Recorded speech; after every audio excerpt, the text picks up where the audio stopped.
Buenos días a todos. Bueno, buenas tardes allí en España. Muchas gracias por la participación y hoy bueno, como lo solemos hacer siempre,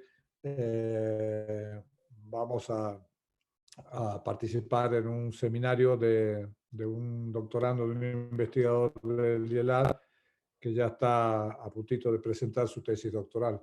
Y como sabéis, uno de los requisitos que tiene la comisión, además de 2 evaluaciones externas ciegas de la tesis antes de poder presentarla a la comisión para su consideración, también tiene unos requisitos adicionales por encima, que son básicamente la presentación en seminario público, en audiencia pública de la tesis, algo que viene muy bien siempre cara a poder hacer los ajustes o hacer los comentarios que consideremos oportunos, todos aquellos que queramos participar en este seminario y que él pueda tener a bien considerar para mejorar el borrador final.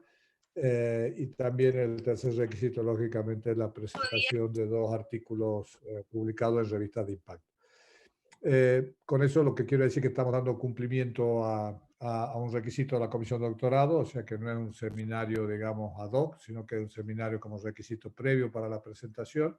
La idea es que Daniel Perrotti, que es el investigador del IELAD, pueda presentar los resultados de su investigación en 20, 30 minutos, en lo que él considere oportuno dentro de los límites normales, y luego, con toda libertad, como siempre lo hemos hecho, cualquiera de vosotros que esté presente en el seminario, pues al revés, os pedimos, digamos, que hagan todas las consideraciones y comentarios que crean oportuno para poder así dar un poco de dinamismo a este evento. 15, cuanto mucho, dado que como estamos en online con los tiempos somos un poco más precisos. También aprovecho para agradecer a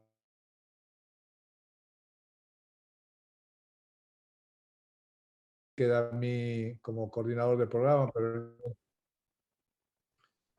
me interrumpe un poco la grabación. Digo que me queda a mí como coordinador del programa de doctorado deciros lógicamente que para nosotros siempre es una alegría una tesis más, una tesis que se va a presentar con mención internacional, pero bueno, yo la verdad que aquí tengo un doble papel, ya que a su vez también soy el director de esta investigación, el director de la tesis.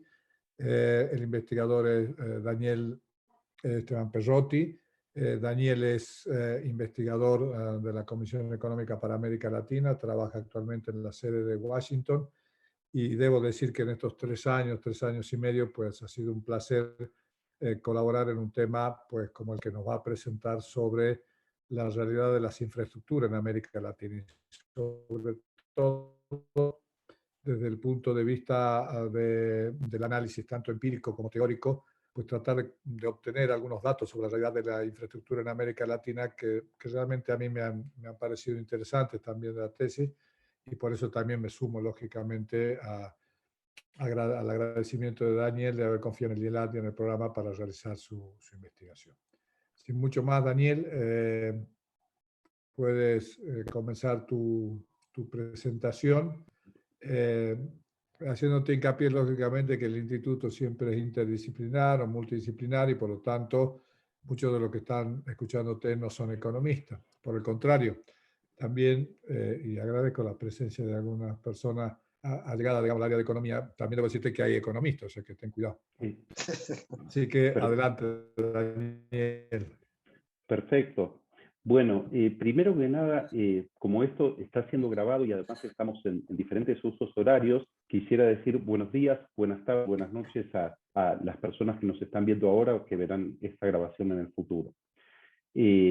Para mí realmente es un honor, un orgullo y un placer estar hoy aquí con ustedes. Quisiera decir que es un honor porque sobre las características personales de Cisneros, ¿no? Fíjense que la figura de Cisneros es una figura prominente y estando acá revisto aspectos de su vida que desconocía. Les decía que también es un orgullo porque, así como acaba de mencionar Daniel, la capacidad que tiene el IELAD de ser un instituto multidisciplinario le da características propias que hacen que sea mucho más rico el proyecto y el intercambio de una tesis. Y finalmente es un placer, como siempre, estar en España. Las oportunidades que me ha tocado estar es verdaderamente un placer. Quisiera entonces empezar por agradecer a IELAD y sobre todo al doctor Pedro Pérez, que como mencionaba recién Daniel, ha sido una persona particularmente de mucha ayuda como ponente de la comisión de esta tesis, y también ha permitido junto con Daniel la posibilidad de darme el apoyo necesario para poder venir acá en este tramo final de la tesis y poder conjeturar y terminar aquellas características y cuestiones que me faltaban para darme el empuje final. Así que Pedro, estoy muy agradecido y quería manifestárselo. No puedo dejar de agradecerle a Daniel. Yo he mencionado en la tesis, y lo quiero reiterar aquí en persona, que por sobre todas las cosas, más allá de ser un excelente economista, que hemos compartido momentos complejos en cuanto a realizar una tesis al mismo tiempo que uno trabaja, requiere cierto tipo de adaptación de las dos partes, tanto del tesista como del doctorando. Y Daniel, perdón, he repetido, tesista y doctorando, no, del tesista y el director de la tesis. Y Daniel, como director de la tesis, se ha comportado siempre de manera excepcional, permitiéndome arreglar con él horarios que muchas veces han sido 10, 11 de la noche de la hora de España, y lo quería resaltar y decir, como ya lo he dicho, digamos, que por sobre todas las cosas encontré un excelente economista, pero por sobre todo una gran persona. Además quisiera agradecer a los colegas que he tenido la posibilidad de conocer en estos días, que son de otras ramas, fundamentalmente de historia, y que me han hecho sentir súper cómodos. De hecho, hoy hemos ido a almorzar, así que quisiera agradecerles a todos ustedes. Así que, dicho esto, voy a comenzar por comentarles algunas cuestiones importantes que yo quisiera remarcar para comenzar esta exposición. En primer lugar, ¿por qué decidí hacer una tesis que tiene que ver con la infraestructura económica y su impacto sobre el crecimiento económico? Bueno, como Daniel les mencionaba hace un rato, yo trabajo en la Comisión Económica para América Latina y el Caribe, donde siempre tenemos una preocupación especial por el crecimiento de la región. De hecho, es la característica fundamental por la que se crearon las comisiones regionales, es para promover el desarrollo, ¿no? Y el crecimiento es una cuestión necesaria para alcanzar el desarrollo.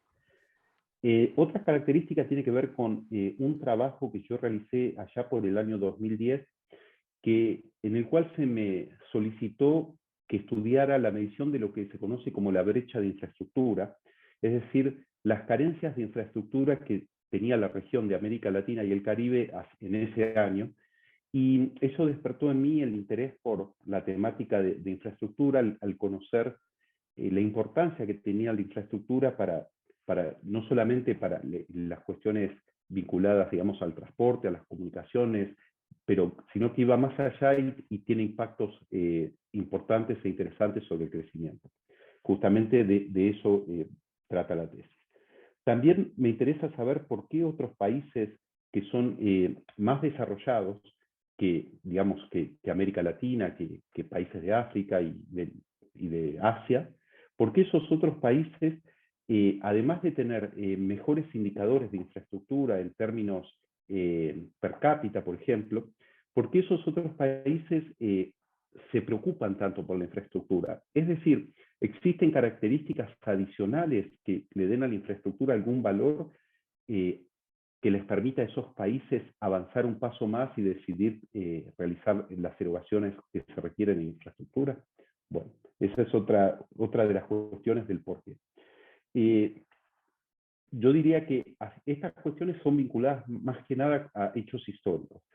Con respecto a la actualidad, la cuestión del COVID, todos sabemos que una de las formas de recuperarse de la crisis que ha generado en los diferentes países en términos económicos el COVID, ha sido la de proponer diferentes programas de infraestructura. Por ejemplo, en Estados Unidos acaba de promulgarse un programa de Biden muy importante de infraestructura que seguramente va a marcar su agenda. Aquí mismo en Europa hay un plan de 300 billones, miles de millones, perdón, en términos de euros, con vistas a realizar inversiones en infraestructura hacia el año 2027.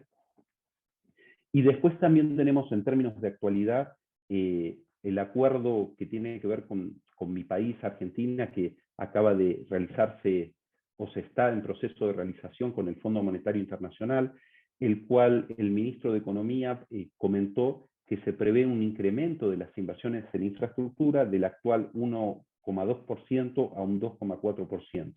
Esos fueron los números que mencionó el ministro. Y finalmente, con una mirada más a futuro de la infraestructura, permítanme recordarles que los SDGs de las Naciones Unidas, es decir, los Objetivos de Desarrollo Sostenible, por sus siglas en inglés SDGs, en el número 9 tiene en cuenta crear una infraestructura resiliente. Entonces, también la mirada hacia futuro tiene mucha importancia la infraestructura.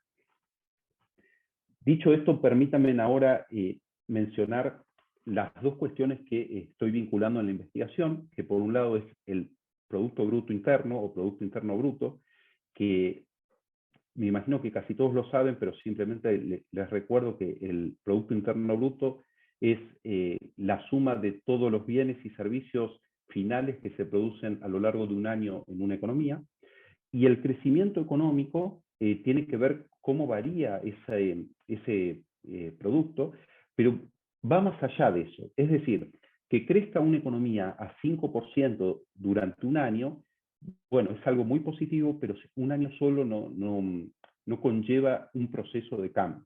Entonces, cuando uno habla de crecimiento económico, también está hablando de otras implicancias de un crecimiento sostenido que tienen que ver más con el largo plazo, con la productividad, con cuestiones de desigualdad, con cuestiones de creación de empleo, que en última instancia, y lo que es más interesante, posibilitarían alcanzar el desarrollo, que no es temática de mi tesis, pero déjenme decir que el desarrollo es una visión multidimensional. Pero la importancia del crecimiento va más allá de la cuestión contable de que crezca la economía en un único año.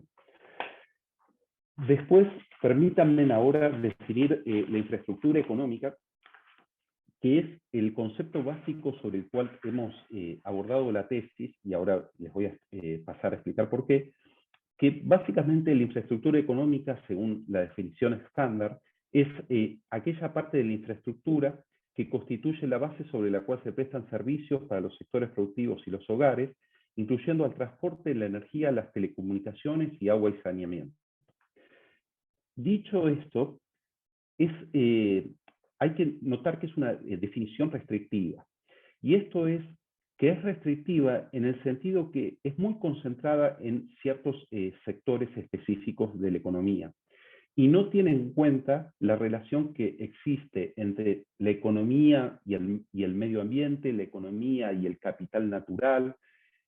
Es decir, que hay cuestiones que esta definición deja de lado. Quisiera mencionar al respecto que he visto que entre las personas, digamos, que están asistiendo a este evento está el doctor Asqueta, que me han hablado tanto Daniel como Pedro de su persona, así que él es especialista en estos temas de capital natural, así que quisiera agradecerle su presencia también.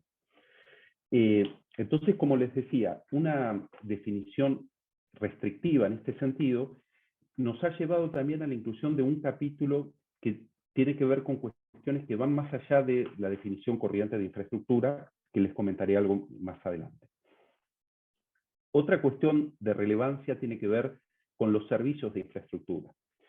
Con esto quiero señalar que una cuestión es tener un stock de infraestructura, un acervo de infraestructura, y otra cuestión diferente es ofrecer a partir de ello servicios de infraestructura que sean asequibles a los consumidores y los productores que utilizan esos servicios.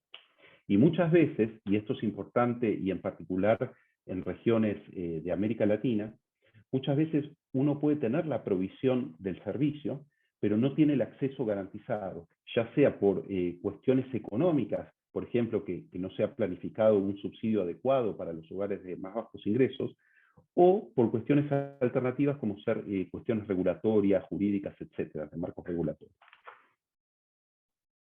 El tercer punto que quiero mencionar ahora tiene que ver con las dificultades que hemos enfrentado a lo largo de la elaboración de la tesis, y permítanme pluralizar porque hemos enfrentado estas dificultades junto con Daniel Sotelce.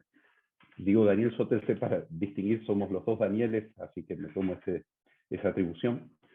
Y les quiero traer algunas de las dificultades que hemos enfrentado. La primera tiene que ver con la base de datos de infraestructura. Como ustedes saben, los países en vías de desarrollo también tenemos instituciones, y por instituciones quiero decir también organismos estadísticos, que tienen ciertas restricciones.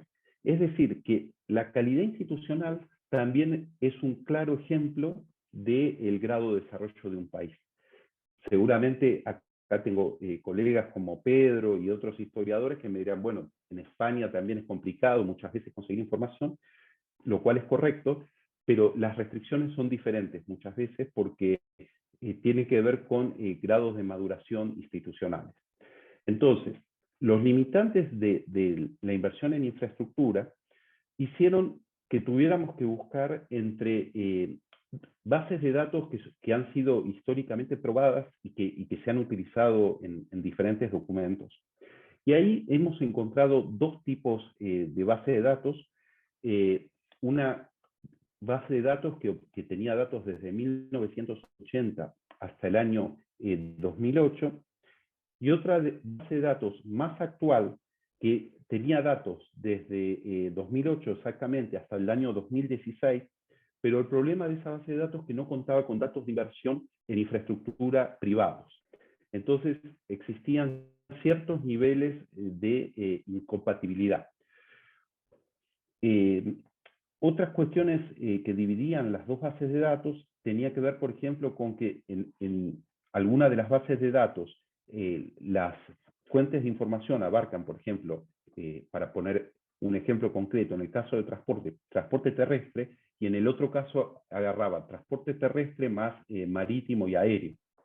Entonces, nuestra idea inicial era la de concatenar ambos tipos de base de datos, pero por este tipo de cuestiones no lo pudimos hacer.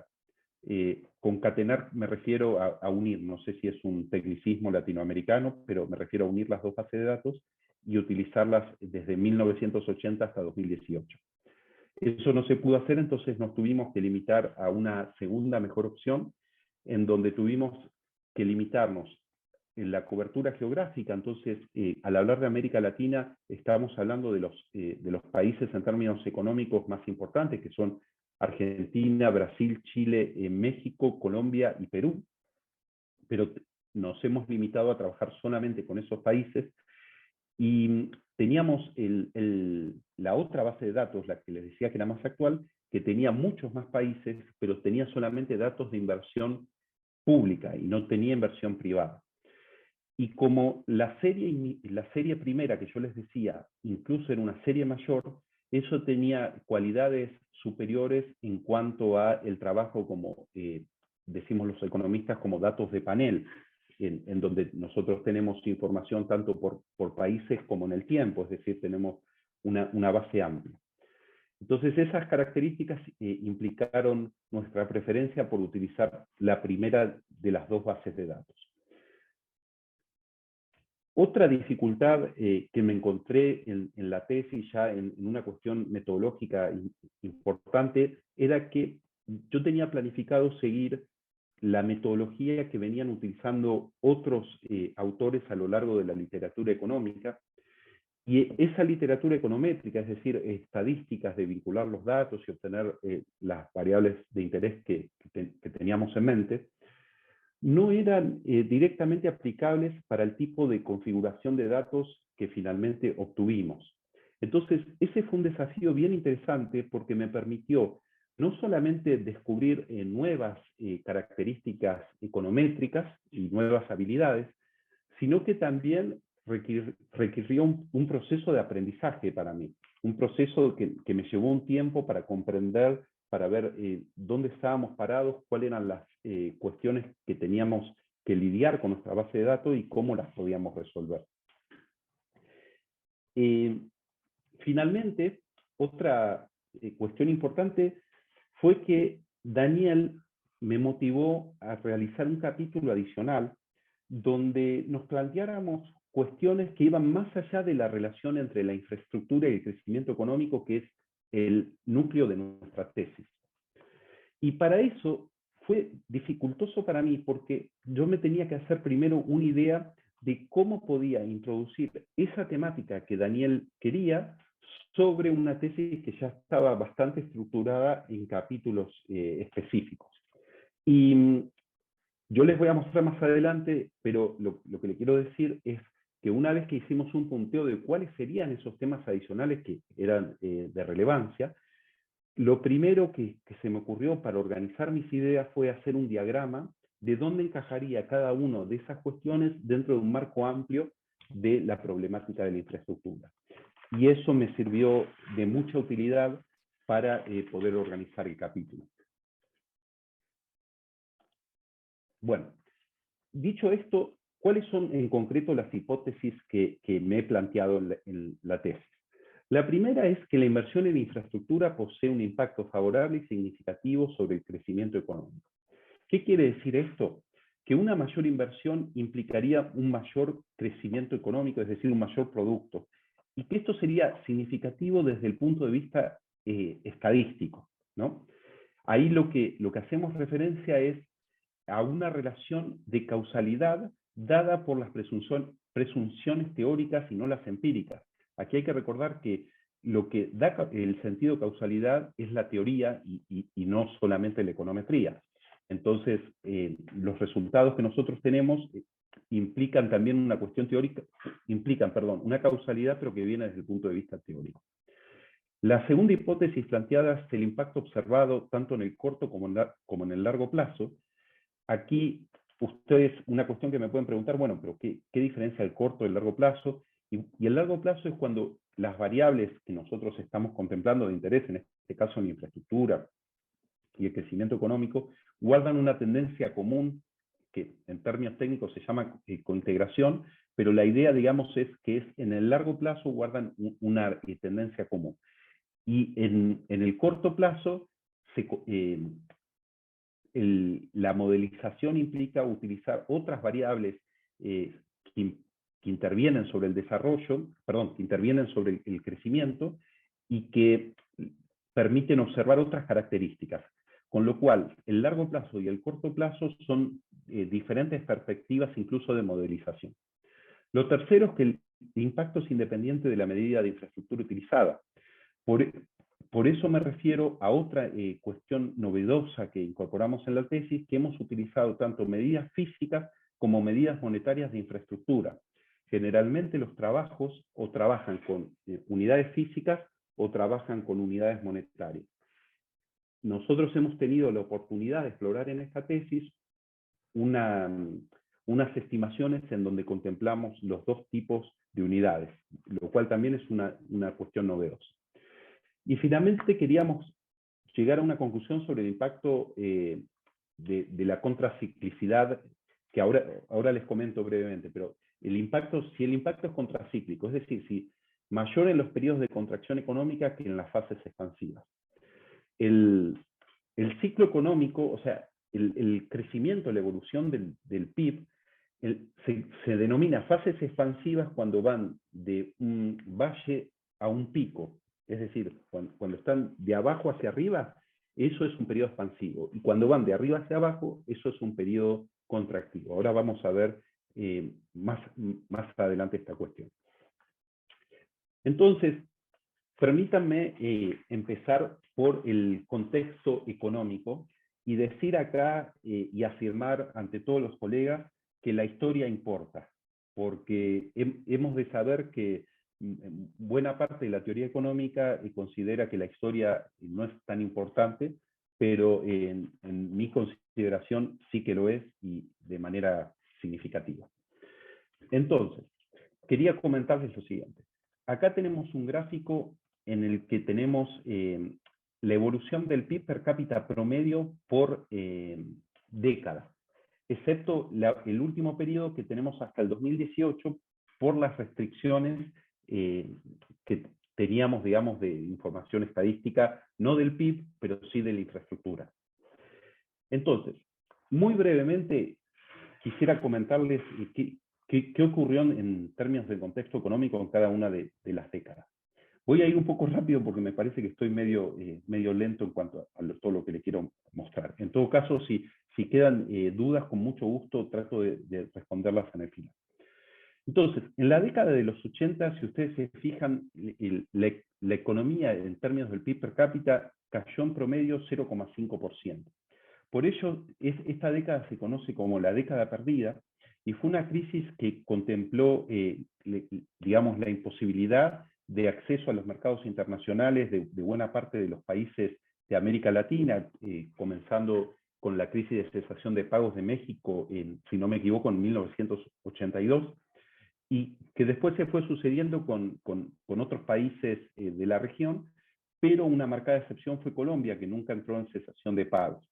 No quisiera entrar para no complejizar la cuestión de decir dar los detalles de que habían subido las tasas de interés de la Reserva Federal de Estados Unidos. Me voy a concentrar en puntos muy concretos para reducir lo que hemos puesto, digamos, en la tesis en este tiempo que contemplamos.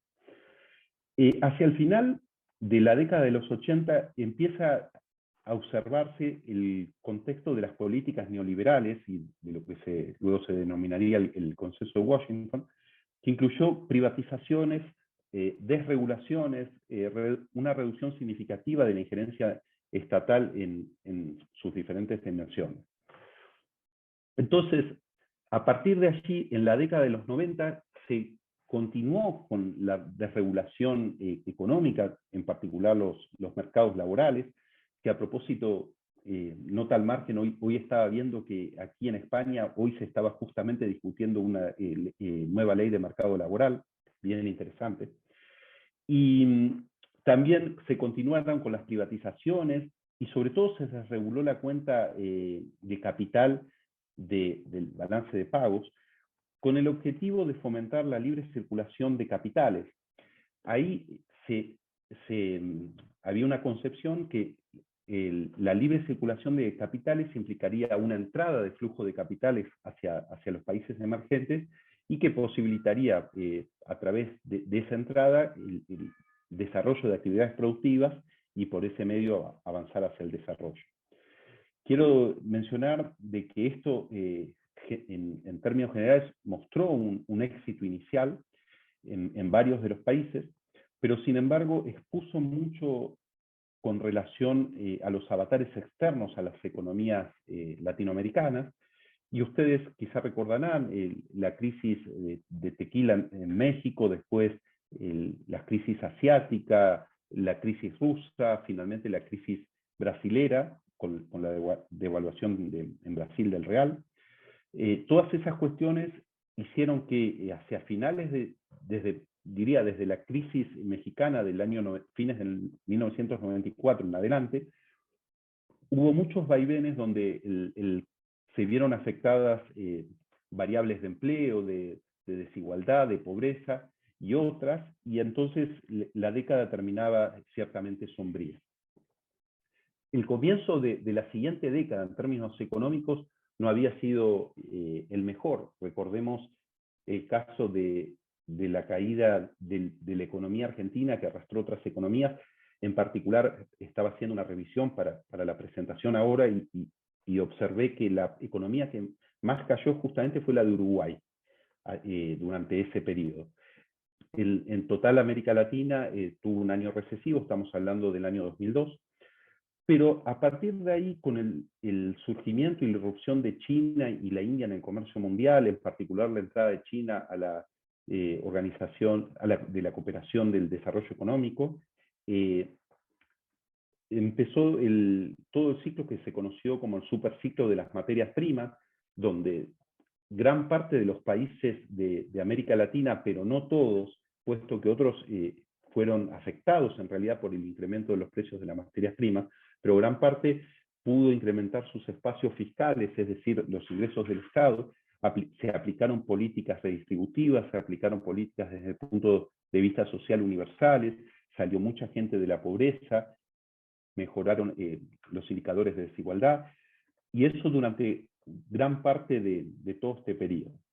Sin embargo, si ustedes recuerdan, hacia el final del 2007-2008, fue la famosa crisis subprime, que comenzó en los Estados Unidos, pero así todos los países de la región, como habían tenido la posibilidad de incrementar su espacio fiscal en el periodo previo, lograron realizar políticas anticíclicas para evitar que los impactos de esa crisis financiera global afectara de sobremanera a la región. De esta forma, si ustedes se fijan, este es el periodo que más ha crecido en términos per cápita la región.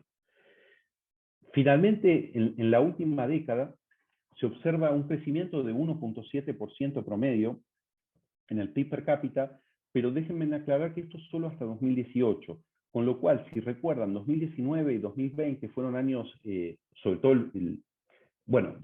2020 con el tema de la pandemia, y 2018, que ya venía ralentizándose, fueron años complicados para la región, con lo cual seguramente el 1.7% ha sido menos en concreto.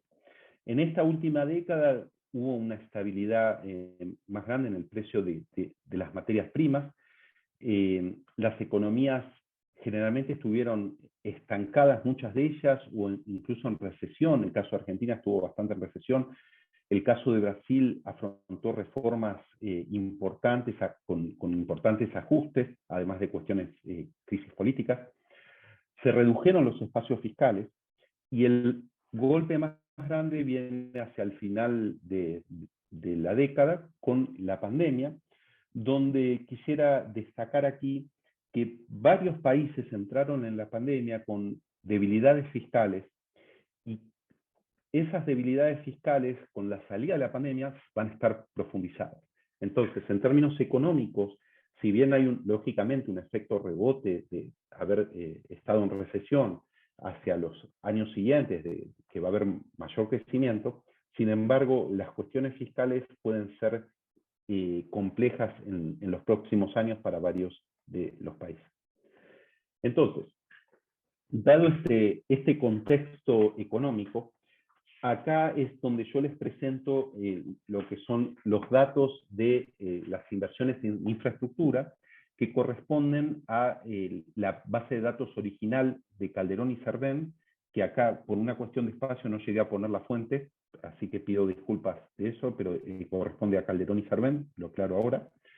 Y tenemos dos gráficas, ambas son como porcentaje del PIB, y una es de la apertura por origen entre inversión pública e inversión privada, y la otra es la apertura sectorial. Quisiera destacar acá que los países seleccionados nuevamente son Argentina, Brasil, Chile, Colombia, México y Perú, que son los datos con los que cuenta esa base de datos. Aquí lo primero que hay que mencionar es, para tener una idea de la magnitud de lo que estamos hablando, nosotros tenemos un promedio en los años 80 de 3,6% del PIB en inversión en infraestructura, en los años 90 de 2,1%, en los años 2000 de 2%, y para, para los años de 2010 a 2018 no lo tenemos en esta base, pero tenemos información de la otra base y solamente para inversión pública, que es del 1,8%.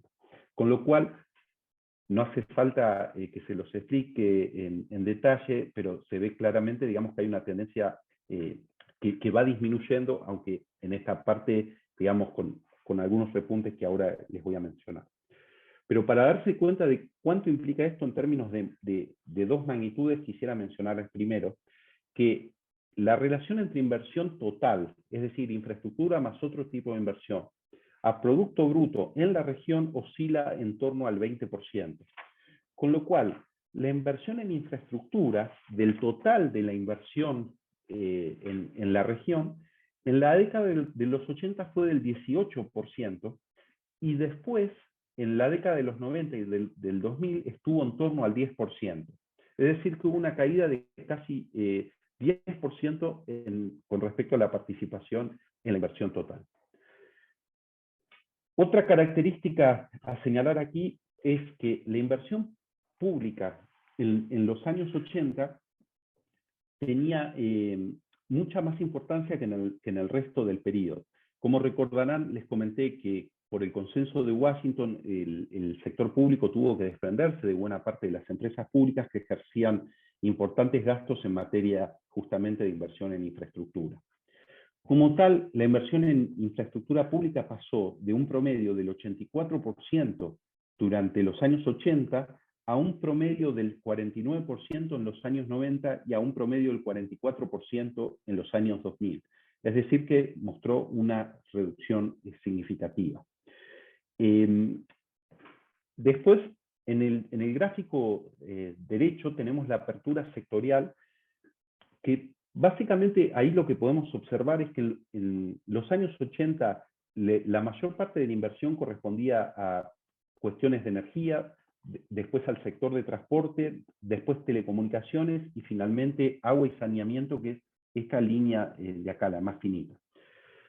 Déjenme comentarles que agua y saneamiento generalmente siempre es la de menor inversión, como lo ven en la serie, porque también buena parte de esa inversión es realizada por municipios, ¿no?, que tienen la responsabilidad de realizarlo. Y en ambas bases de datos, no solamente en la que les mencionaba que estamos utilizando, sino en la siguiente, muchas veces los municipios no están captados en esos datos y por eso seguramente acá estamos subestimando un poco lo que son los gastos en agua y saneamiento, pero siempre son la menor cantidad de los 4 tipos de inversiones que nosotros tenemos en mente.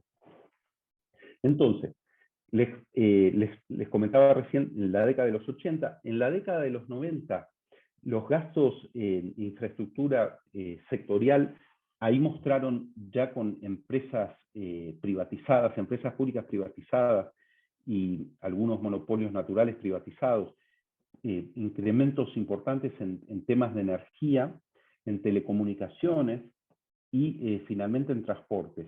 En telecomunicaciones hay buena parte de la inversión en América Latina correspondió a empresas españolas y empresas italianas.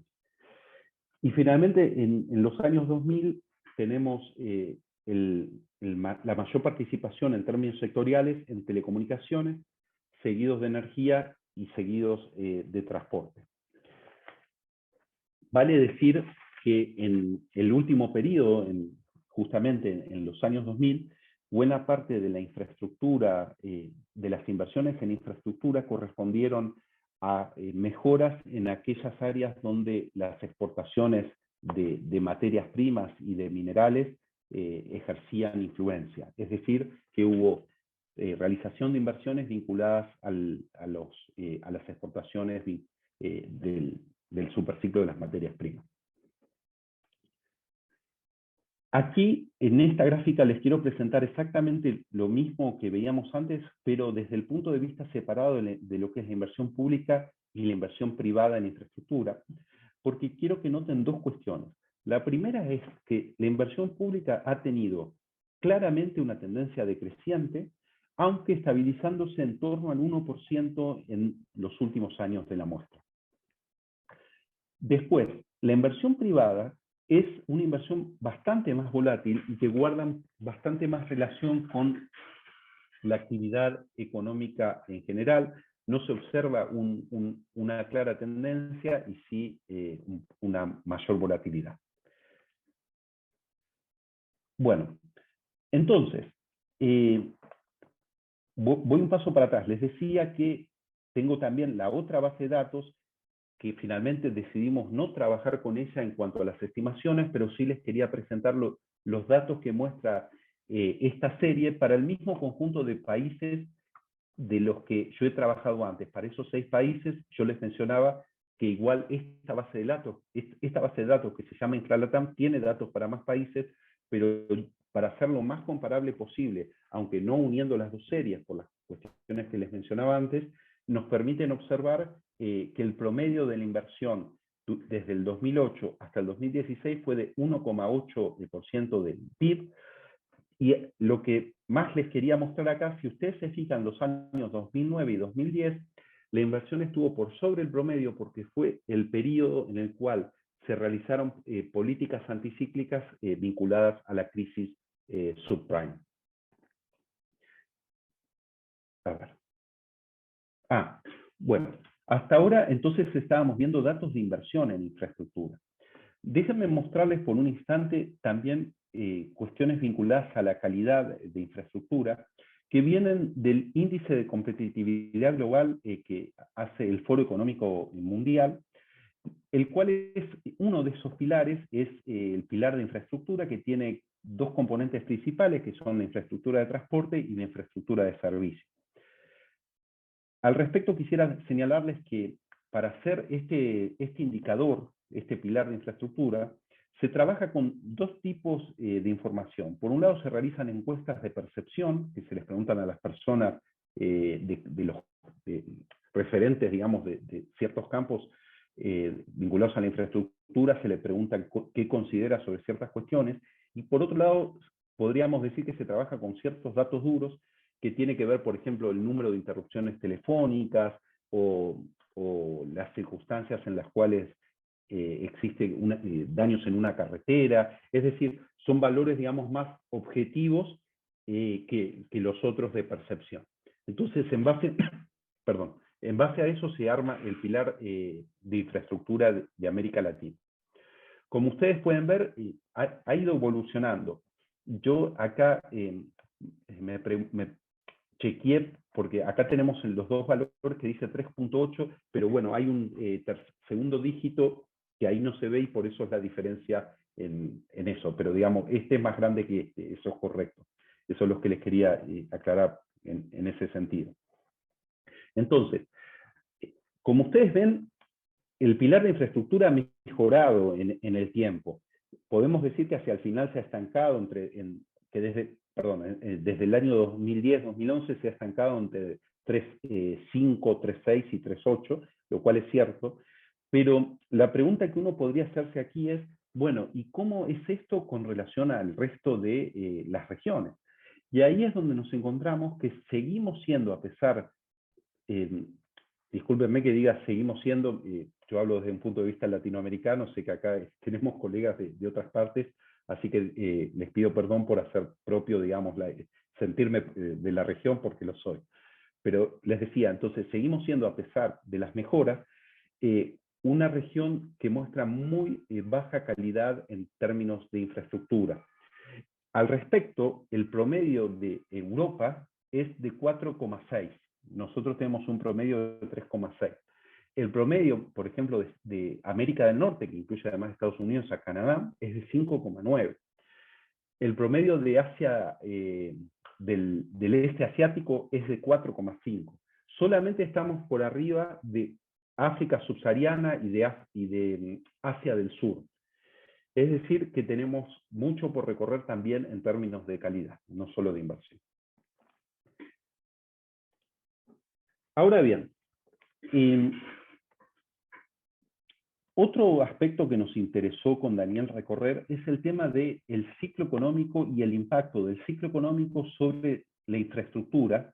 Es decir, nos planteamos en una de las hipótesis si para las diferentes fases del ciclo la infraestructura tiene un impacto diferenciado sobre el crecimiento de la economía. Hace un rato yo les hablaba, el gráfico me permite mencionarlo mejor, estas son las fases expansivas, estas son las fases recesivas.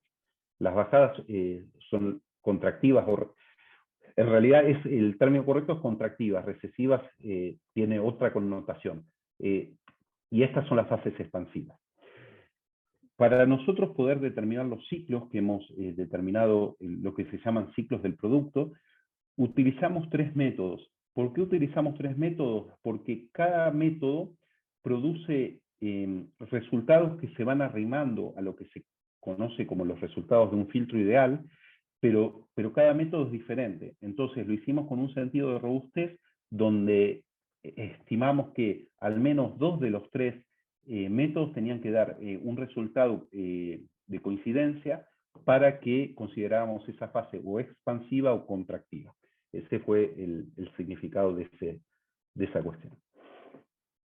Bueno, una primera aproximación entre la relación entre la inversión en infraestructura y las fases del ciclo expansivo permiten ver acá que, por ejemplo, si vemos América Latina en su conjunto, vamos a concentrarnos en América Latina, la inversión total prácticamente se comporta de manera acíclica. Acíclica quiere decir que se invierte similar en los periodos expansivos y en los periodos contractivos, aunque hay una leve prociclidad que quiere decir que acompaña el ciclo por 0,1%. Lo mismo se observa en términos de la inversión pública de 1,7 y 1,6. En cambio, la inversión privada se comporta de manera acíclica, es decir, los periodos expansivos y los contractivos se han movido de manera similar. Esto es una primera aproximación a cuestiones que después desarrollamos más con Daniel en la parte de los modelos. Así que esto es una relación simple que nos permite ver estas características. Lo siguiente que nosotros nos planteamos en cuanto a la tesis fue, lógicamente, una revisión de la literatura para poder después aplicar en las estimaciones de interés.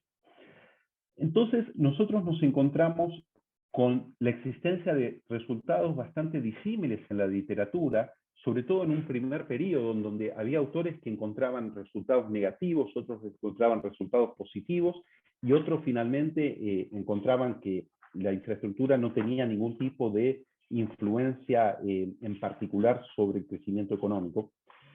Y ese primer periodo después se acompaña de una literatura más reciente donde sí se observa una tendencia que refleja un impacto positivo de la infraestructura sobre el crecimiento, más no así en cuanto a un acuerdo sobre la magnitud del mismo. Entonces, a ese respecto yo elaboré un diagrama que lo presentamos en la tesis, donde me permito mencionar algunas de las complejidades con las que se enfrentan los diferentes documentos y por los cuales no hay un consenso claro, que van desde la selección del agregado geográfico, es decir, cuando estudiamos la relación de infraestructura, que estamos estudiando con los datos nacionales, con los datos de las regiones, con los datos de varios países a la vez. Después, la selección de la variable dependiente, cuando hablamos de alguna medida, digamos, vinculada a la actividad económica, podemos hablar del PIB, pero también podemos hablar de crecimiento, podemos hablar de productividad, del PIB per cápita. Después, cuando hacemos mención a la selección de las variables independientes de la infraestructura, ¿qué hablamos? En términos físicos, en términos reales, en términos monetarios, ¿qué sectores incluimos de infraestructura? Después eso también tiene cuestiones vinculadas a las diferentes dimensiones de infraestructura que tienen que ver con la calidad, con la cantidad, los diferentes sectores, el ajuste, por ejemplo, por el nivel de utilización de la capacidad instalada. Todas estas cuestiones también implicancias metodológicas en cómo vamos a afrontar las ecuaciones, ¿no? Cómo vamos a resolver las ecuaciones, con qué tipo de modelización. Esto que es fundamental, que tiene que ver con cuáles son las variables de control. Por variables de control se hace entender a otras variables que son relevantes para la relación de interés que nosotros estamos analizando, pero que no forman parte del núcleo de la variable específica que nosotros queremos analizar, pero que si nosotros no las tenemos en cuenta, la estimación nuestra está siendo afectada y lo que nosotros cuantificamos en realidad está sesgado. Bueno, y así hay otro tipo de cuestiones que uno tiene que tener a consideración cuando va a realizar las estimaciones. Dicho esto, y no para que se asusten, porque Daniel me pidió que no mostrara ecuaciones, pero bueno, simplemente quería brevemente mencionarles, la modelización tiene que ver con dos etapas. En una etapa se estiman las cuestiones de largo plazo y en otra etapa se estiman las cuestiones de corto plazo. Y en cada una de esas etapas responde a resolver diferentes cuestiones que plantea, desafíos, digamos, econométricos que plantean los datos que tenemos con la tesis, las hipótesis que nosotros queremos probar. Ahora vamos a algo más concreto. Permítanme mostrarles la tabla con los resultados. Y esto, en base a las ecuaciones anteriores, uno llega a lo que son las elasticidades, ¿no? Entonces, permítanme comentarles qué son las elasticidades, aunque supongo que la mayoría lo conoce, pero primero que nada, las elasticidades son una medida de sensibilidad. Por ejemplo, una elasticidad de ingreso sobre el precio del jamón de bellota significaría que ¿cómo varía mi consumo del jamón de bellota cuando varía mi ingreso? Por ejemplo, si yo aumento en 100 euros mi ingreso, ¿cómo varía mi consumo de bellota? Eso viene dado por el coeficiente de la elasticidad.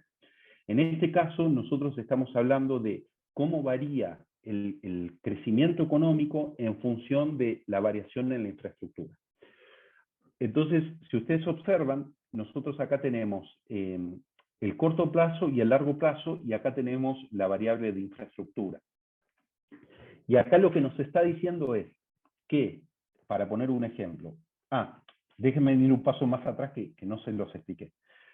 Nosotros con Daniel, como les dijimos, estimamos tanto modelos con variables monetarias como modelos con variables físicas.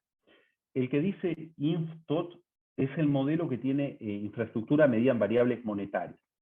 Y los otros dos modelos son modelos que la infraestructura está medida en términos de diferentes indicadores de variables físicas en infraestructura, como decir capacidad de generación eléctrica, líneas de teléfonos, etcétera. Son indicadores duros del acervo de capital, generalmente medidos en términos per cápita.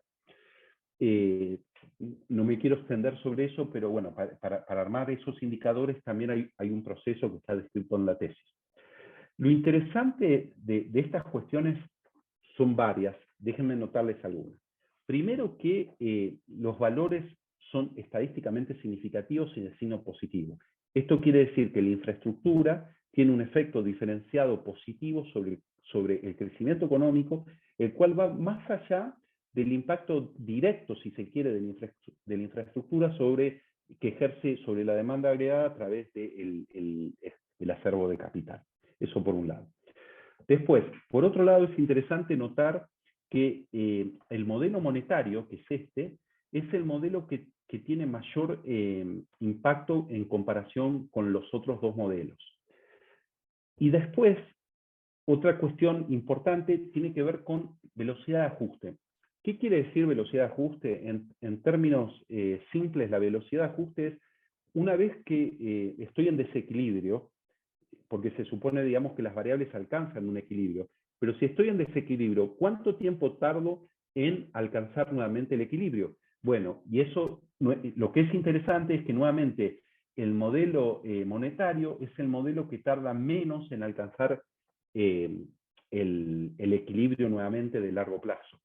Y esto digo que es interesante porque en términos de la economía en general, digamos, los que hemos estudiado economía, siempre se dice que las variables monetarias se ajustan más rápido que las variables reales, y esto es algo que también me ha sorprendido los datos de infraestructura. Ahora, ustedes tranquilamente se preguntarán, bueno, veamos un ejemplo concreto de esto. El ejemplo concreto aquí se los estoy mostrando y es para los 6 países que nosotros analizamos, y el supuesto es el siguiente. ¿Cómo se hubiera comportado el PIB per cápita en cuanto al promedio de 1980 a 2008 si en lugar de crecer la infraestructura al valor que creció, hubiera crecido lo mismo más un desvío estándar. Lo mío más un desvío estándar. Un desvío estándar, lógicamente, es una medida de dispersión, que digamos, la raíz de la varianza. ¿Y por qué, digamos, tomé un desvío estándar? Y ustedes se preguntarán qué significa, por qué tomaste un desvío estándar. Bueno, porque en el modelo monetario es más fácil decir, bueno, vamos a incrementar, no sé, 10% el valor inicial. Pero en los otros modelos, como son de indicadores físicos, hay que tomar una medida que sea comparable entre todos. Entonces, la medida más sencilla de considerar es un desvío estándar. Entonces, el ejercicio dice, si hubiera crecido la inversión, ya sea en términos monetarios o en términos físicos, un desvío estándar por arriba de lo que creció, de lo que se observó en su crecimiento entre 1980 y 2008, ¿cómo hubiera variado el promedio del PIB per cápita entre el escenario base, que es el observado, y este escenario? Y ustedes acá se fijan que en todos los modelos, lógicamente, es positivo y como hemos mencionado, digamos, significativo, y que va variando en los países. La variación en los países responde a varias cuestiones. Una, que los países invirtieron de manera diferenciada. Otra, que como estamos analizando temas de PIB per cápita, las poblaciones también han evolucionado de manera diferente. Y una tercera cuestión que tiene que ver también con el comportamiento específico de cada uno de los países. Bueno. Les mencionaba al comienzo de la presentación que Daniel me planteó el desafío de avanzar un poco más hacia otras cuestiones que tienen que ver con la infraestructura, pero desde un punto de vista no tradicional. Entonces, bueno, ahora les voy a mostrar que se va a ver más grande. Entonces, primero les quisiera comentar lo siguiente. Todo eso lo concentramos en un capítulo de tópicos que lo denominamos la infraestructura más allá de su relación con el crecimiento. Y los temas principales que abordamos en este capítulo han sido la definición y la medición de infraestructura, es decir, cuestiones vinculadas a cómo se define la infraestructura, cómo se mide, las cuestiones vinculadas al medio ambiente, donde hay nuevamente los temas de capital natural, de los servicios del capital natural, entre otros, la problemática de la brecha de infraestructura, la problemática de la infraestructura y la desigualdad, y cuestiones vinculadas a la relación de la infraestructura y a algunas instituciones que rigen las inversiones en infraestructura en los países, con el fin de proclamar algunas recomendaciones que son de interés para ese tipo de institución. Entonces, brevemente, cuando nos organizamos en este diagrama que yo les mencionaba al comienzo, uno parte de un acervo determinado de infraestructura, donde tiene cuestiones metodológicas de cómo se mide, cómo se realizan amortizaciones, cómo se miden esas amortizaciones, qué pasa si hay mantenimiento o no. Entonces, a partir de ahí, se procede a lo que es la medición de la brecha de infraestructura. Yo tengo este acervo, tengo una demanda de esa infraestructura, bueno, ¿cuánto es la brecha? Donde veo también cuál es mi oferta, ¿no? Y a partir de ahí intervienen estos organismos que se llaman sistemas nacionales de inversión pública, que son los organismos del sector público que evalúan los proyectos de inversión y que deberían tener consideraciones sociales, aunque muchos de ellos carecen de esas cuestiones, pero hay un esfuerzo grande de parte de ellos para obtenerlas. Y a partir de ahí, y esto es quizás la parte más relevante que nos planteamos con Daniel, es decir, bueno, hacemos inversiones en infraestructura tradicionales, es decir, el business as usual, o nos movemos hacia inversiones en infraestructuras verdes, que es un concepto que nosotros desarrollamos en la tesis, que es un concepto novedoso que se utiliza mucho, contemporáneamente. Fíjense en particular los que les mencionaba al comienzo, que son el proyecto de inversión de los Estados Unidos y sobre todo el proyecto de inversión acá en la Unión Europea, que tiene muchas contemplaciones vinculadas a lo que es la infraestructura verde, y tanto Daniel como el doctor Asqueta pueden dar fe de esa situación. Y bueno, entonces, a partir de esos dos caminos se establecen Y los otros factores que afectan también la provisión de infraestructura, como les mencionaba al comienzo, que por ejemplo cuestiones regulatorias, a partir de estas cuestiones se avanza hacia la provisión de los servicios de infraestructura, donde puede derivar en crecimiento, digamos, sostenible o en crecimiento sostenible y sustentable hacia un camino de desarrollo sostenible y sustentable comparado, digamos, con otro camino de desarrollo más regular. Déjenme aclarar acá que los que son especialistas en desarrollo saben muy bien que cuando se habla de desarrollo se asume también que es un desarrollo sostenible y sustentable, pero acá en la gráfica yo quería hacer especial énfasis en mostrar que podría existir otro tipo, digamos, de camino de crecimiento que no necesariamente tuviera en cuenta estas cuestiones. Entonces, para finalizar, ¿cuáles son las principales lecciones aprendidas a lo largo de esta hermosa experiencia que fue trabajar con la tesis? En primer lugar, que en América Latina, y nuevamente les recuerdo, América Latina, me estoy refiriendo a estos 6 países en concreto por las limitaciones de los datos, la infraestructura económica sí tiene un impacto positivo y estadísticamente significativo sobre el crecimiento. Esto es muy importante. Lo segundo, que esto va más allá del mero impacto directo sobre la demanda agregada vía el stock de capital, que les comentaba hace un rato, y tiene implicancias en el largo plazo. En el largo plazo, que me olvidé de mencionárselos cuando les mostraba la tabla, en el largo plazo el impacto de la infraestructura sobre el crecimiento es mayor que en el corto plazo, que es otra cuestión importante. Además, estos resultados, y otra cuestión novedosa de la tesis, son independientes de la métrica de infraestructura utilizada, ya sea monetaria o física. Por otra parte, la inversión en infraestructura, aunque de manera marginal, tiene propiedades contracíclicas, con el fin, digamos, de avanzar en la presentación. Se me pasó por alto todo un tema muy, muy importante, que es el estudio cíclico, que yo les comentaba, que justamente por eso presentamos las diferentes fases del ciclo, porque nos planteamos con Daniel, bueno, la infraestructura afecta al crecimiento positivamente. ¿Hay alguna diferencia si uno hace infraestructura en los periodos contractivos versus los expansivos? Llegamos a la conclusión de que hay una sutil diferencia porque es estadísticamente significativa, pero de una magnitud desdeñable, con lo cual ahí Daniel me planteaba como que el mensaje a mostrar sería prácticamente de que no hay un impacto cíclico, y yo de mi lado le decía, bueno, pero si nos dio significativo, aunque sea 0.0001, habría que mencionarlo. Así que ese ha sido una linda cuestión con Daniel, pero hemos encontrado un impacto ínfimo y positivo, digamos, contracíclico. Lo cual quiere decir de que si uno ejerce infraestructura en periodos contracíclicos, hay un impacto diferencial, digamos, más allá del impacto directo sobre el acervo capital, que sería positivo.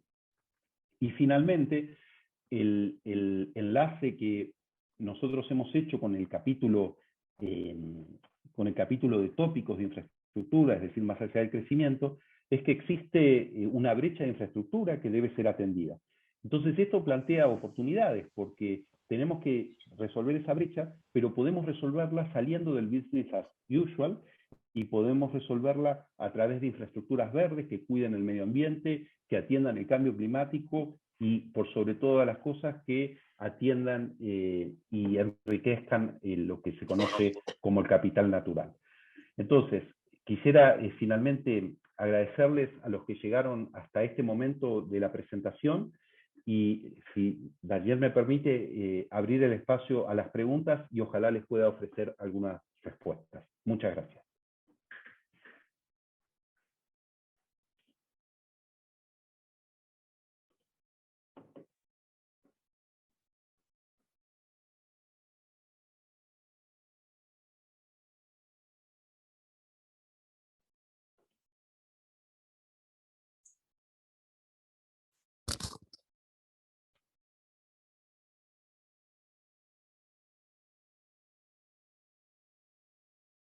Pues si no se anima a nadie, es decir, no está.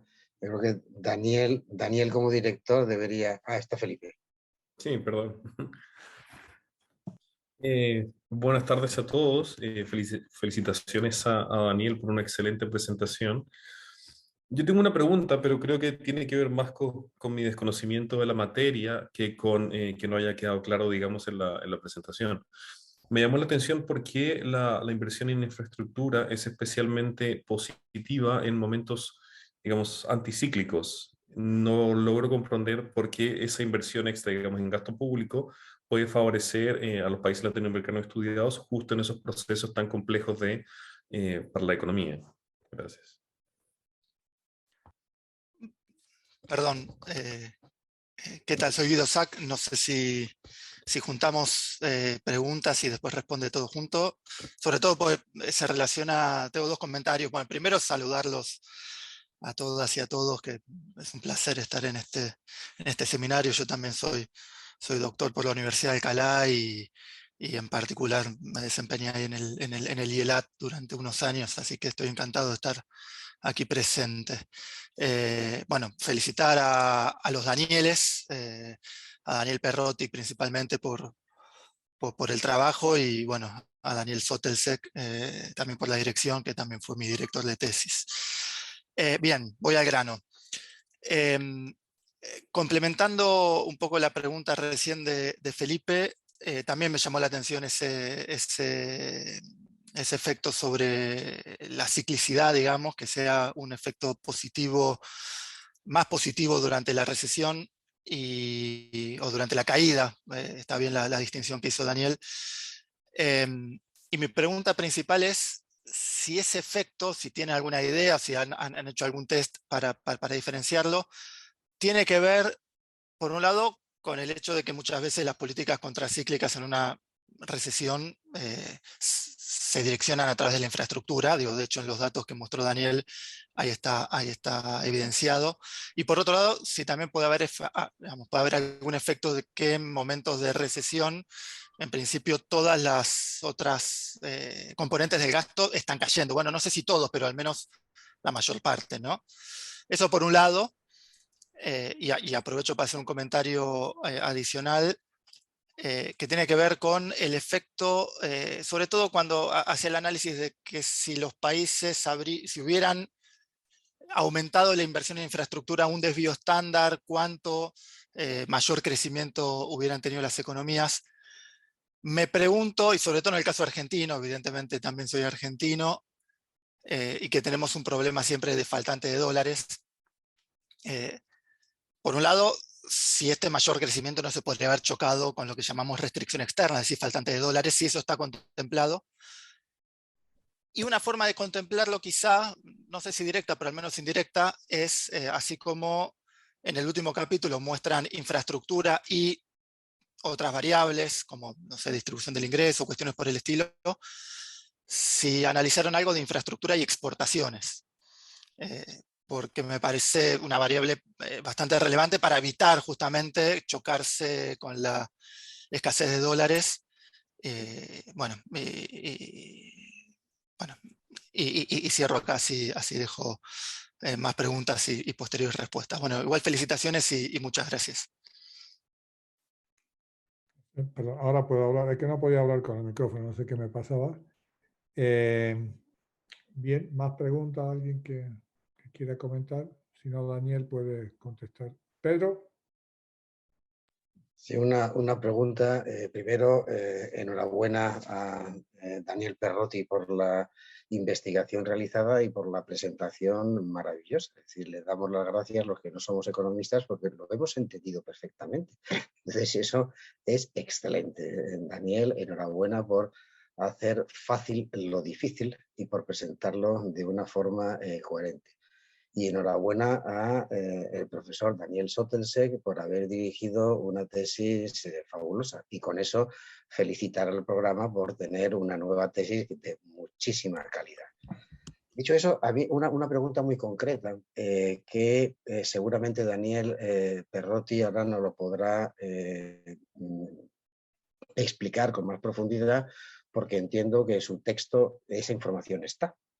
Claro, no es lo mismo hablar con el término de infraestructura en singular que infraestructuras en plural. Es que hay diferencia en financiar un puerto o financiar una carretera interna o financiar una red de ferrocarril o financiar una sanidad o financiar, es decir, que es evidente que una inversión en infraestructura puede facilitar, promover, impulsar una economía exportadora o puede fomentar, impulsar una economía inclusiva.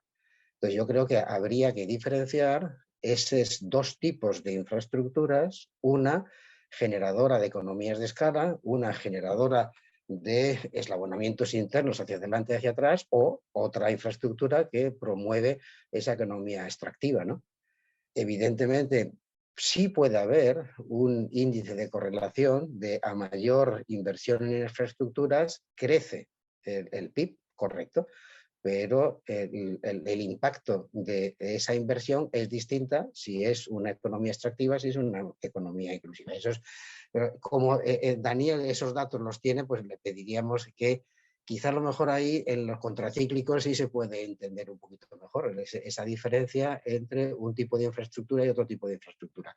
Otro es un comentario. Yo en 2007 publiqué un libro grueso, que mañana hablamos, no quiero ahora introducir, pero lo que sí observé en ese libro es un análisis de historia económica de América Latina todo el siglo XX y para 6 países, es decir, Venezuela, Colombia, Chile, Brasil, Argentina, México.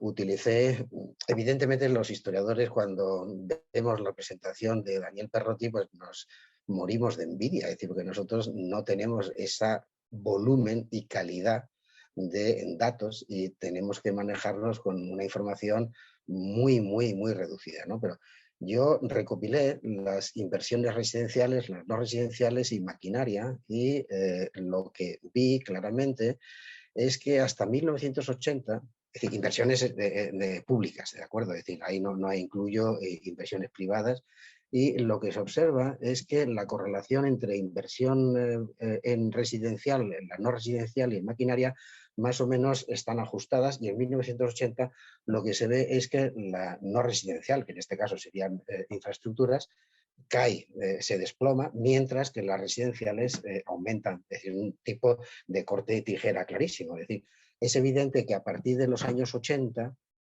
se observa que las inversiones residenciales se vuelven un alimento de redes clientelares políticas.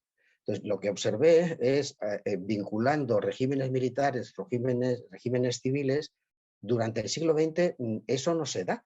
Es decir, pero eso lo comprobé porque al haber elegido esos 6 países me he dado cuenta que los países que tienen un sistema monopartidista, como es México y Argentina, esa interferencia no se produce, es decir, porque no tienen que comprar votos porque hay un único partido, diríamos, ¿no? Es decir, durante todo el periodo de Perón.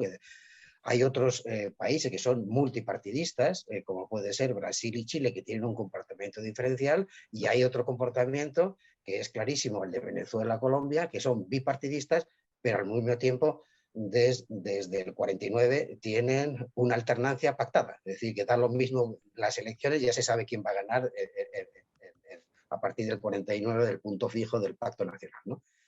Entonces, la pregunta, no es más pregunta, es comentario, es cómo la reducción de la inversión pública en infraestructuras se compensa con un aumento de la inversión en esas inversiones residenciales. Es decir, en vez de invertir en la construcción de una carretera, se invierte en un crédito para la compra de una casa o en transferencias para sanidad o transferencias para educación, ¿no? Me ha resultado llamativo que a partir de 80 se comprueba muy bien, y lo que me sigue surgiendo la duda es por qué en periodos anteriores, no tenemos esa información, pero por qué en periodos anteriores ese índice de correlación no se da. Mañana hablamos de Daniel con calma, y yo tengo mis bases de datos para el siglo XX, no tienen la calidad ni son tan robustos como lo que tienes tú, ¿no? ni mi formación estadística es buena. Gracias. No sé, Daniel, ¿puedo empezar a responder?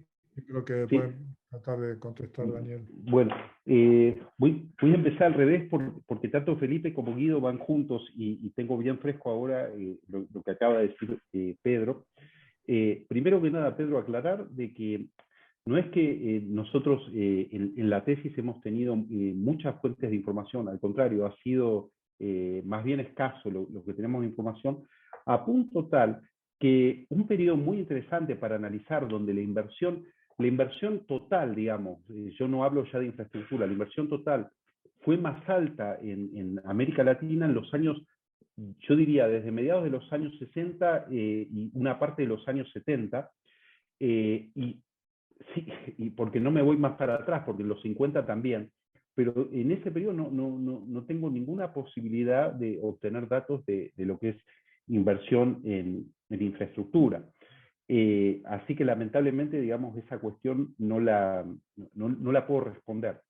Pero por supuesto, mañana lo conversamos con más detalle.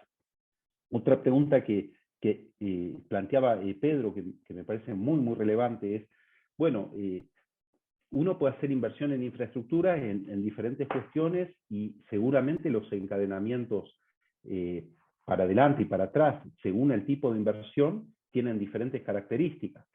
Un poco es eso lo que Daniel me planteó que nosotros mostráramos en ese capítulo adicional, en el cual nos planteamos entre unas cuestiones, por ejemplo, el papel de los sistemas nacionales de inversión pública. Estos entes que existen en casi todos los países de la región, quisiera decir que existen en todos, pero me parece que hay uno o dos donde no estaban conformados de manera tal. Pero estos entes justamente son los encargados de hacer las evaluaciones sociales de los proyectos de inversión. Entonces son ellos, Pedro, los que deberían, si tienen las herramientas adecuadas, finalmente decidir cuáles son los proyectos que tienen un mayor impacto social, teniendo a consideración este tipo de encadenamientos u otras cuestiones. También hay que notar de que en la evaluación social de proyectos tendría que haber evaluación de temas de pujas, de pujas distributivas, no, de impactos distributivos, y también tendría que haber consideraciones de infraestructuras verdes, o sea, absorber, endogeneizar lo que son los impactos climáticos, ¿no? Y con esto quiero decir que cuando uno habla de impacto, yo creo, Pedro, que tú estás pensando sobre todo en impactos, digamos, no sé, de empleo, quizás no, pero lo que quiero decir es de que hay que darle ponderación a un sinnúmero de factores que uno tiene a consideración, y que creo, y que tú me lo puedes mañana, digamos, incluso aclarar, pero creo que la Unión Europea es un ejemplo de eso, sobre todo en lo que son políticas territoriales. La Unión Europea tiene una excelente forma de distribución, digamos, de políticas, digamos, de recursos económicos, teniendo en cuenta ciertas cuestiones territoriales que tienen que ver con hacer este tipo de consideración. Bueno, creo que es eso un poco, Pedro, la respuesta. Podríamos seguir alargando, pero quiero pasar a Felipe y Guido. Voy a consolidar las dos partes, sobre todo la primera parte de la pregunta de Guido y lo de Felipe, tratando de darles una respuesta si he comprendido bien lo que ustedes planteaban. Pero básicamente, ustedes lo que planteaban es les sorprendía el impacto en los periodos recesivos, el impacto diferenciado en los periodos recesivos de la inversión en infraestructura, y me preguntaban el por qué. Bueno, la realidad es, por eso lo vuelvo a remarcar, que nosotros observamos un impacto que era 0.0001, prácticamente nulo, digamos, desde el punto de vista de magnitud, aunque estadísticamente significativo. ¿Y por qué nosotros, digamos, podríamos plantear, como me propuso Daniel, de decir, bueno, en realidad esto no es impacto, es un ejemplo de que no hay un impacto. Y yo le dije, no, yo prefiero mostrar que hay un impacto. Ahora, ¿a qué se debe ese impacto? Ese impacto nosotros lo calculamos una vez que nosotros agarramos la segunda etapa de la ecuación, es decir, la ecuación de corto plazo, y donde nosotros controlamos quiere decir, damos cuenta de otras variables que también afectan al crecimiento económico. Entonces, una vez que consideramos todo ese resto de variables que tienen su influencia sobre el crecimiento, lo que parecería observarse es de que hay casi un impacto, digamos, que le da a la infraestructura una mayor impacto sobre el crecimiento en un periodo recesivo que en un periodo, recesivo o contractivo, que en un periodo expansivo.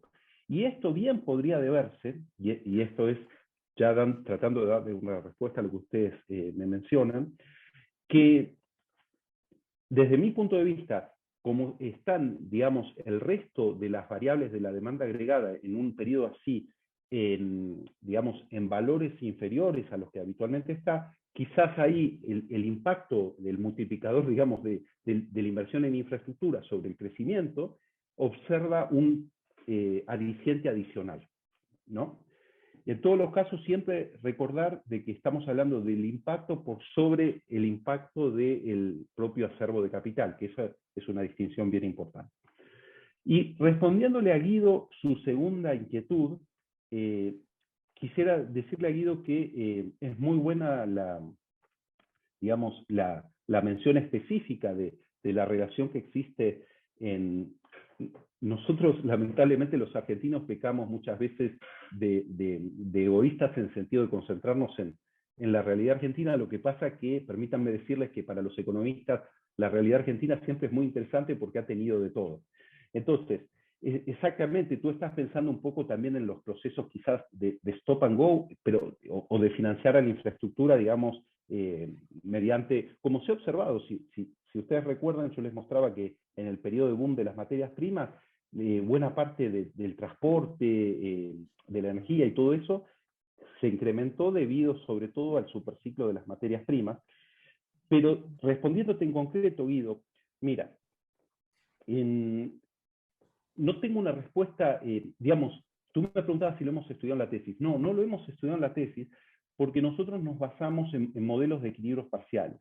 Hay, en la revisión de la literatura que se presenta en el capítulo 5 en el capítulo 4 de la tesis, tú vas a poder ver de que nosotros hacemos un recorrido por toda la literatura y una de las cuestiones que destacamos es que modelos de equilibrio general son muy pocos los que se han dedicado a esta cuestión.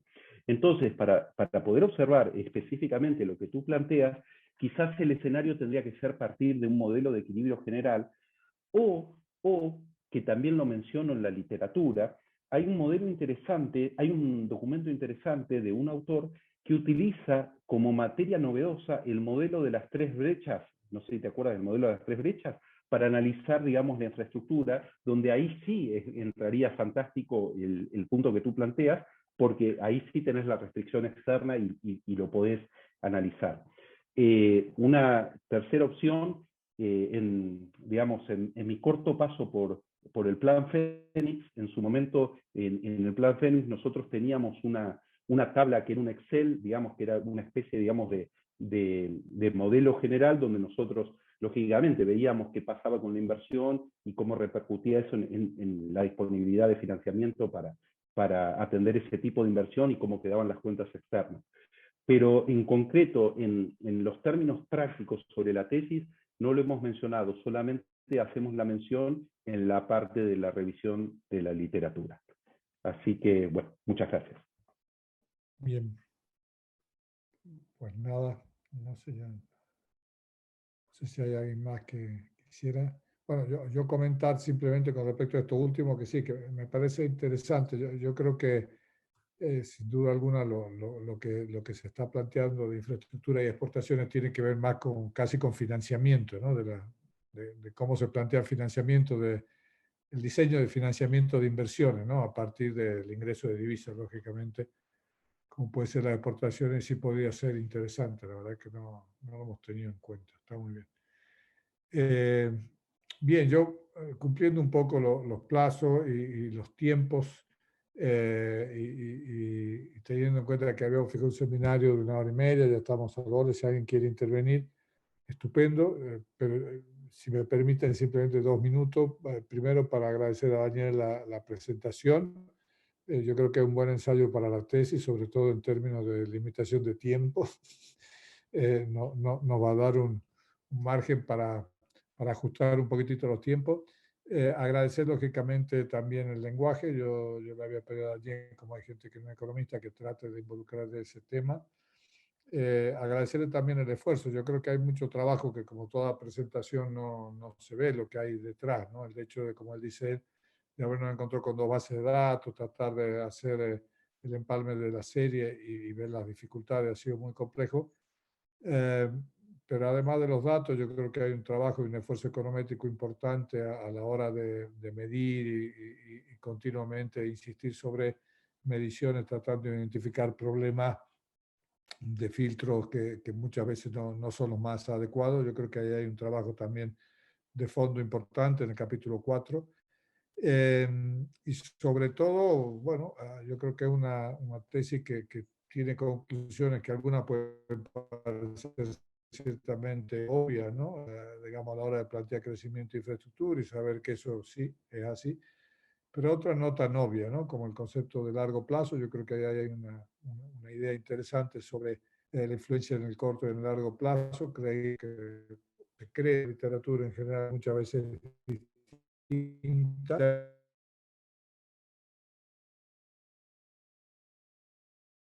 Más cíclico, yo creo que cuenta con que no es fácil encontrar medidas adecuadas de cómo ver el impacto en el ciclo económico, ¿no? Yo creo que la tesis por ese lado es un avance significativo. Y infraestructura son de los temas más tradicionales, ¿no? Posiblemente cuando uno analiza los organismos que trabajan en estos temas, de las divisiones más tradicionales siempre son en infraestructura, porque uno no lo saca, ¿no? De básicamente lo que hay. Y yo creo que ha sido importante, bueno, por lo menos, aunque sea a nivel de tópico, tratar algunas de estas cuestiones que yo creo que pueden dar cierto pie o hincapié para que en el futuro se pueda hacer algún tipo de investigaciones un poco más específicas. Si hay alguien que quiera intervenir o alguien que quiera preguntar algo, yo no estoy viendo, no veo muy bien si hay manos levantadas, ¿no? El que maneja, Carla, creo que está con los mandos, ¿no? Yo no estoy. Bien. Si no es así, entonces, no sé, ¿hay alguien? Carla, por ahí Carla, Sí, que es estoy la que maneja el aquí tema. y ya puede cortar la grabación si no Digo tiene... que si así, pues, de verdad agradecer. Vale. No, digo que agradecer a todos, digamos, por estar hoy aquí presente, a Daniel por su presentación. Como ha dicho Pedro, yo creo que para el programa, pues nuevamente es importante una tesis más, una tesis que seguramente investigación de sus tesis doctorales. Yo creo que el programa obviamente ha sido acreditado unánime en la universidad, de los pocos que no ha tenido ningún comentario. Y en segundo lugar, pues tratar de seguir sumando el esfuerzo para que investigadores de distintas áreas puedan trabajar en el contexto de una realidad como Latinoamérica o América Latina, que como sabemos es parte de nuestro ADN en el instituto, ¿no? Entonces, si no hay mucho más, si nadie más quiere participar, habiendo cumplido Pedro, ¿quiere hablar un minutito?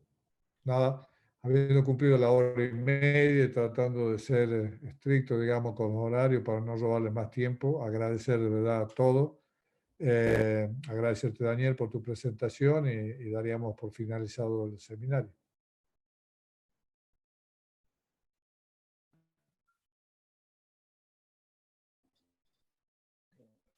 Gracias y enhorabuena.